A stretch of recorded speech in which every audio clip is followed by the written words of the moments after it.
Hi, welcome back to the Momentum Academy Bubble.io bootcamp.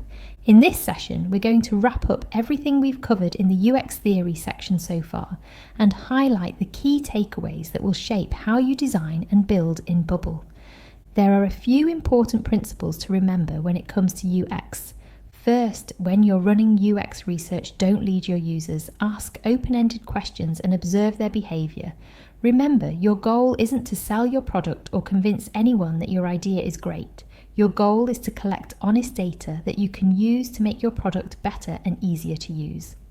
Next, here's a powerful shortcut. Large companies have already invested heavily in UX research, especially those that clearly have strong design and usability. You can save yourself a lot of time and money by studying how they solve common design problems. This is the 80-20 rule in action. By analysing how these companies approach their user experience, you can achieve a lot on a smaller budget and punch well above your weight when building in Bubble. The third thing to remember is that the focus of UX is on usability and ease of use, not on flashy visuals or being overly creative. It's tempting to add lots of animations, parallax effects, and layers of design elements, but if users can't easily navigate the site, it's not good UX. The best designs are often the simplest ones, clean, functional, and intuitive. And finally, UX is research guided. It's not just a creative exercise or an artistic experiment. Every design decision should come from user insight. That means solving real problems based on real feedback, rather than assumptions about what users might want. Now let's bring everything together into a simple process that you can apply to any project, what we call our lightweight UX process. Start by running a quick user survey and summarizing the results. You don't need hundreds of responses. Even 10 or 20 thoughtful answers can reveal clear patterns in what people expect and what frustrates them. Next, complete a competitor analysis. Look at least 3 other companies, or ideally 5 or 6, and compare their features, strengths, and weaknesses. This gives you a clear understanding of what already exists in your space and where you can do better. Then, define your user stories or jobs to be done.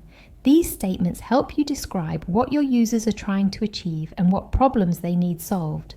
Once you've defined that, map out your information architecture. This means deciding what's most important for users to access and how content should be structured to make that journey easy. Even in a single-page app, you still need to prioritize what users see first and what supports their main goal. After that, create a simple user flow diagram. Map out the happy path, the most common journey your user will take to complete a task.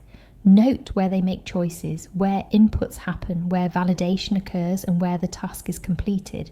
From there, you can move into wireframing, where you translate that flow into simple layouts that show what each screen or section of the app will contain. And finally, create a prototype. You can do this in Figma or Bubble, then test it with a few real users to find friction points and improve usability. This process doesn't have to take weeks or cost thousands. You can move through these steps in a day or two and still make huge improvements to how users experience your app.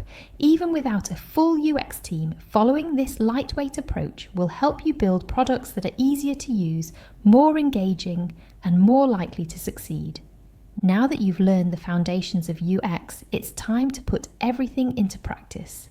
In the next lesson, we'll continue inside Bubble and continue building our landing page, applying everything you've learned about usability, structure, and clear communication. Thanks for following along through this UX section of the bootcamp.